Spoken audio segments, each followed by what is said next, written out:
À partir d'aujourd'hui, il faut retrousser nos manches et commencer à travailler à la reconstruction de l'Amérique.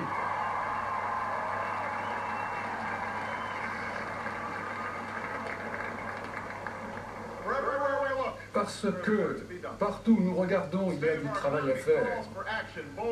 La situation de notre économie appelle des actes audacieux et rapides. Et nous allons agir non pas seulement pour créer de nouveaux emplois, mais également pour mettre une nouvelle base de croissance avec des routes et des ponts, avec des réseaux électriques, des lignes numériques. Nous remettrons la science à la place qui lui revient. Nous allons améliorer la qualité des soins de santé. Nous allons utiliser l'énergie du soleil et du vent et du sol. Et nous allons transformer les écoles et les universités pour répondre aux besoins. Nous pouvons faire tout cela et nous ferons tout cela.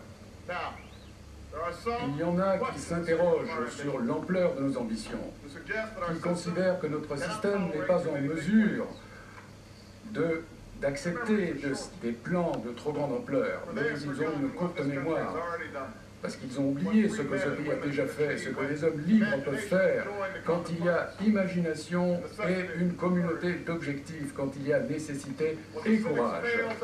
Ce que les cyniques ne comprennent pas, c'est qu'ils n'ont plus une terre solide sous leurs pieds, que les argumentations politiques qui nous ont consommés ne s'applique plus.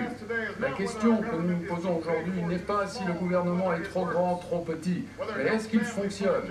Est-ce qu'il aide les familles à trouver des emplois à des salaires décents, des soins de santé, une retraite digne? Si la réponse est oui, nous allons continuer.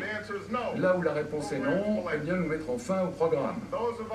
Et ceux d'entre nous qui gèrent l'argent du contribuable seront responsables. Il s'agit de dépenser avec sagesse, de modifier les mauvaises habitudes, et il faut faire les choses dans la lumière du jour, ce qui nous permettra de restaurer la confiance entre le peuple et le gouvernement. La question n'est pas non plus si le marché est une force du bien ou une force du mal. Le marché a la possibilité de générer des richesses et des libertés, mais nous avons vu également qu'on peut perdre contrôle et qu'un pays ne peut prospérer pendant longtemps si seuls les gens prospères sont favorisés. La réussite de notre économie a toujours dépendu non seulement de notre PIB, mais de la distribution de notre prospérité. Jusqu'où va-t-elle? Jusqu'à toute personne qui le souhaitait, non pas par charité chrétienne, mais parce que c'est le meilleur moyen d'arriver au bien commun.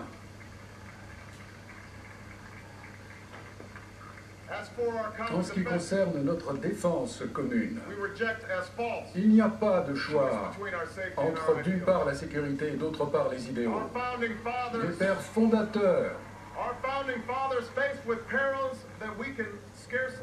qui ont connu des périls qu'on a du mal à imaginer, avaient rédigé une charte pour assurer un état de droit et les droits de l'homme qui s'est enrichi avec le sang versé par les générations. Nos idéaux sont toujours un phare pour le monde. Nous n'allons pas les laisser tomber.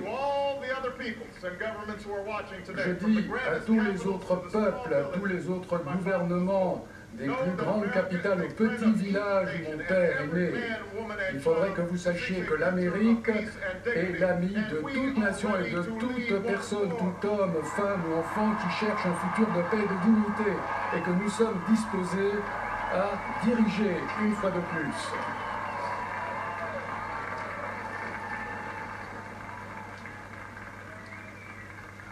Espérant la souffrance au-delà de nos frontières. Nous ne pouvons plus nous permettre de consommer les ressources du monde sans penser aux autres et à l'effet. Le monde a changé, nous devons changer aussi. En regardant la route que l'on voit devant nous, nous nous rappelons avec humilité et reconnaissance tous ces Américains courageux qui sont en patrouille maintenant dans des déserts et des montagnes loin. Ils ont quelque chose à nous dire. De même qu'il y a un message que nous disent les héros tombés qui sont au cimetière d'Arlington. Nous les honorons non pas simplement parce qu'ils sont les gardiens de notre liberté, mais parce qu'ils représentent l'esprit de service, la recherche d'un sens dans quelque chose qui va au-delà d'eux-mêmes. En ce moment, un moment qui va définir toute une génération, c'est précisément cet esprit qui doit se retrouver en nous tous, parce que le gouvernement peut faire des choses et doit faire des choses. En fin de compte, c'est la confiance et la détermination du peuple américain qui est à la base de la nation.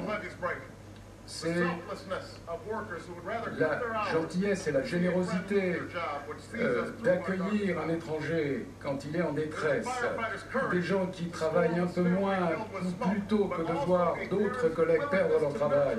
C'est le courage également des pompiers qui se précipitent sur une case d'escalier enfumée, mais également ce que font les parents pour les enfants.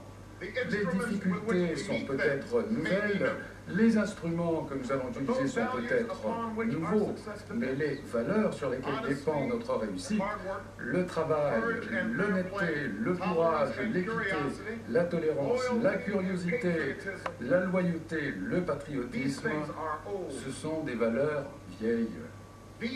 Ce sont des valeurs vraies. Ils ont été la force tranquille du progrès durant toute notre histoire. Ce qu'il nous faut donc, c'est un retour à ces vérités. Ce qu'il nous faut maintenant, c'est une nouvelle ère de responsabilité.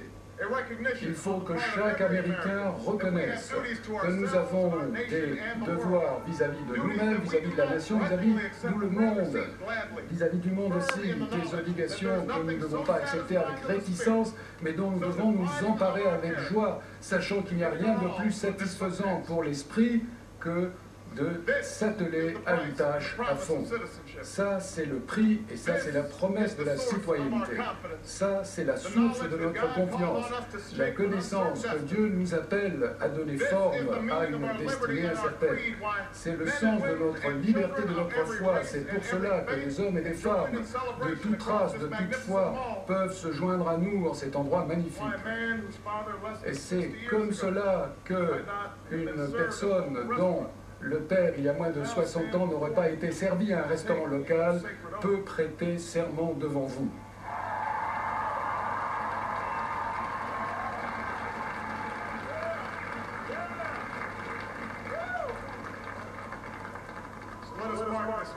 Que cette journée soit marquée de mémoire, la mémoire de ce que nous sommes, de ce que nous sommes et de tout le voyage que nous avons accompli.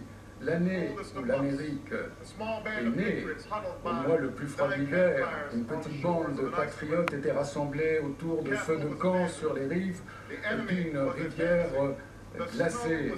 La capitale avait été abandonnée, l'ennemi avançait, la neige était tachée de sang à un moment où la destinée de la révolution était vraiment très incertaine. Le père de notre nation a ordonné que soient lus ces mots. Que l'on dise au monde futur qu'au fin fond de l'hiver, quand seul l'espoir et la vertu pouvaient survivre, la ville et le pays, alarmés face à un danger commun, sont allés l'affronter. Je vous dis à vous, l'Amérique, face au danger que nous affrontons tous en cette période de difficulté, rappelons-nous ces mots éternels, avec l'espoir et la vertu. Allons braver une fois de plus les courants glaciaux, allons braver les tempêtes, afin que l'on puisse dire aux enfants de nos enfants que quand nous avons été mis à l'épreuve, nous n'avons pas rebroussé chemin, nous n'avons pas failli à la tâche, et les yeux fixés sur l'horizon avec la grâce de Dieu, nous avons continué à porter ce cadeau de liberté et l'avons porté en relais aux générations futures. Merci. Dieu vous bénisse. Que Dieu bénisse les États-Unis d'Amérique.